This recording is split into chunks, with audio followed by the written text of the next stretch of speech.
Celtic Guardian just sold for $4,000. Welcome to the Solemn Yu-Gi-Oh channel where we discuss everything collecting and investing in Yu-Gi-Oh. So, as you know, sometimes we cover some all-time high sale, so we have a little bit of a pulse on the Yu-Gi-Oh vintage market at large. Sometimes we'll cover cards that aren't vintage, like Lost Star Dark Magician Girl or 10,000 Dragon, such types of cards, but we don't tend to look at Triple Tactics Talents and Forbidden Droplets. There's amazing channels out there that do that, House of Champs, M. Cole, and so forth, so you know, if you're into that modern stuff, that's probably better channels to check out. But I am just fascinated by the strength of the vintage market. The fact that a first edition LOB PSA 10 Celtic Guardian just sold for $4,000 is mind-blowing. Now, would I personally pay that for a Celtic Guardian? No, I personally wouldn't. But I checked the bids, a bunch of people were perfectly willing. There weren't some weird fake accounts or anything like that, or new accounts with zero feedback and so forth. None of that. It seemed that people actually really wanted this Celtic Guardian. I think it was a wavy, faded one, so that may have also affected the price. Some people really loved the old-looking charm there, you know, because, you know, there's a very big difference between a modern card and a vintage card in terms of card stock and look. But then if you add that faded, wavy look on top of that, a lot of people love paying extra for that. So that charm is definitely there. Now, I think that's a very important topic to discuss. A lot of people don't realize what people are really chasing when they are overpaying for certain cards. It's not just about, oh, this might go up even more, because honestly, like, when you pay $4,000 for a Celtic Guardian, might it go up more? Sure, but you're already pricing in quite the premium purely for that charm. It's not like I expect this Celtic Guardian to be $40,000 anytime soon. So I personally believe that someone who buys this type of card really does it for, you know, just that old feel, that nostalgia that we all remember watching the anime, seeing Celtic Guardian get summoned. That was an inherent part of Yugi's deck. It always came up. And again, it's a super rare. I don't think many people realize that while super rares aren't ultras, obviously, and they aren't secrets, they are still hard to pull. When a LOB blister is now what, 2.7? I would have to check, but I think somewhere in the 2 to 3k range is where those LOB blisters sold, and then the regular packs, what, 1.5, 1.7, something like that. You have to realize these supers aren't easy to pull whatsoever. You open a box and you got a couple, and not all supers are created equally either. There's definitely a tier difference between Trap Hole and Man-Eater Bug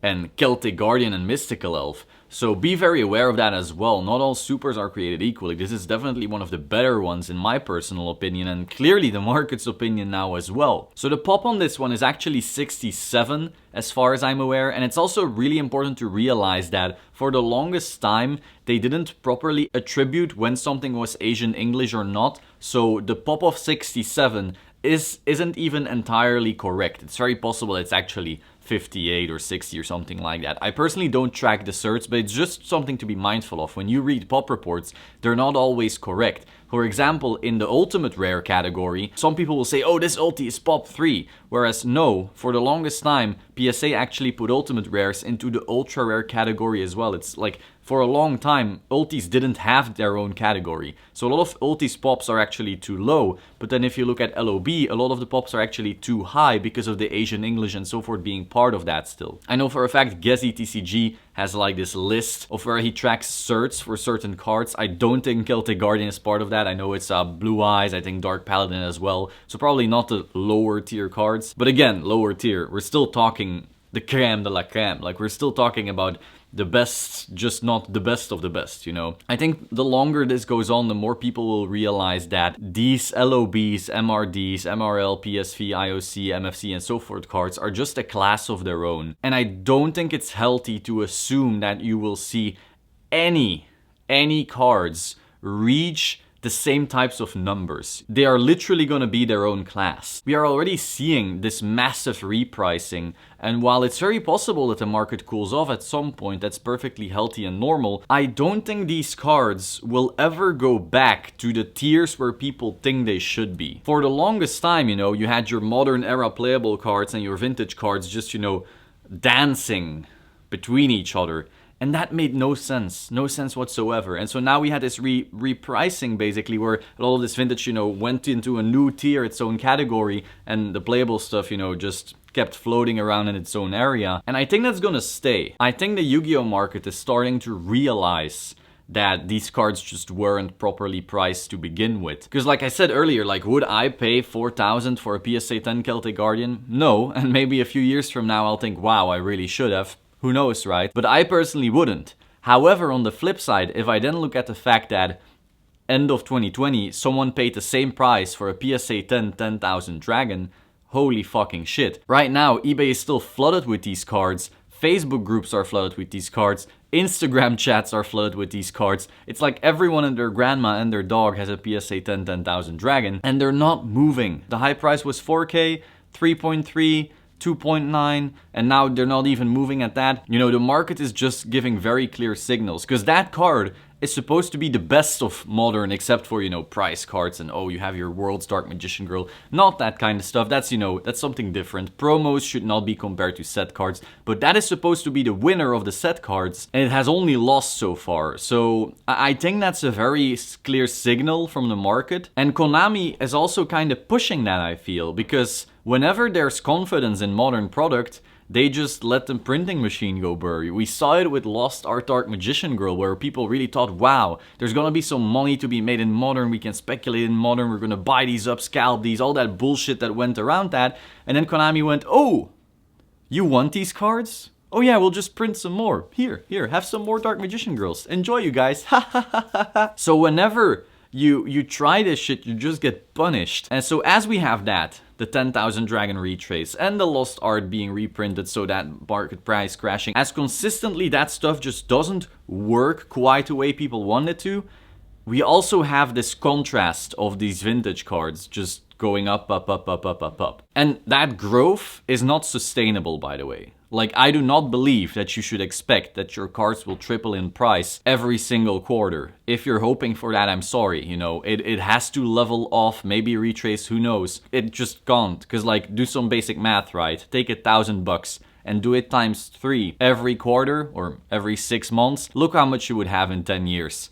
Yeah, let me know how much. That ain't gonna happen. But we are seeing a difference in price class, and I don't think that class is gonna break. I don't think people should set the expectations that they will ever buy this PSA 10 Celtic Guardian at $500 ever again. I don't think that's gonna happen. But we live and learn, right? For the longest time, people thought Yu-Gi-Oh wasn't something with a vintage market, and then gradually it started getting it. Up to this point, many people still don't know, and that means to me that there's still plenty of opportunity. Finally, we also have the PWCC stuff going on right now. I think in 17 hours, from when I'm making this video, those auctions will end. I will then be covering them on this channel, but be very aware. Until these cards are on the archive from PWCC, these cards weren't paid for. So a few weeks from now, we will make another video, a retrospective, where we see which cards are paid for. Because if anything goes wrong, a card doesn't get paid for, maybe some bits were being shielded and all of that kind of crap, then the auction isn't real. And when I come out with that PWCC video, a lot of people will automatically assume like, oh yeah, so those are the prices. Like, nah. For example, PWCC DDS right now is sitting at 25K for a PSA 10. So $25,000 for a DDS Blue Eyes. That might be right. Who knows? But it's also possible that there's some fishy stuff going on, because the funniest thing happened. That price was reached on PWCC, so DDS hit the 25,000 mark with 17 more hours to go, and suddenly I see a bunch of Instagram stories going, looking to sell DDS Blue Eyes PSA 10, want to sell, up for sale. So it's pretty weird how the second that potentially shilled but maybe real price was hit, they all came out of the woodworks. Suddenly everyone has a DDS PSA 10 Blue Eyes for sale. That's very interesting. So I would not be so confident just yet in its price, when clearly there's plenty of people willing to sell at that price who couldn't before. So, there was, the funniest thing was also, there was one for sale on Buy It Now for like 24 point something, and then the auction hit 25. I'm like, if you're actually bidding 25, Why don't you buy the one that's up for buy it now? Is one of them more damaged? I don't know, I didn't check, but that's fucking hilarious. The fact that all these sellers couldn't move their DDSs for 25, and now that it suddenly hits that on eBay, they all flood the market. I have not seen that with LOB Blue Eyes. I have not seen that with SDK. So, you know, be careful around that. We have to actually see it pop up on the PWCC archive, so we actually see it was paid for, rather than just, you know, someone making some random account and putting in a number. Hope you found it interesting. Be sure to like, subscribe, and I will see you soon. Ciao.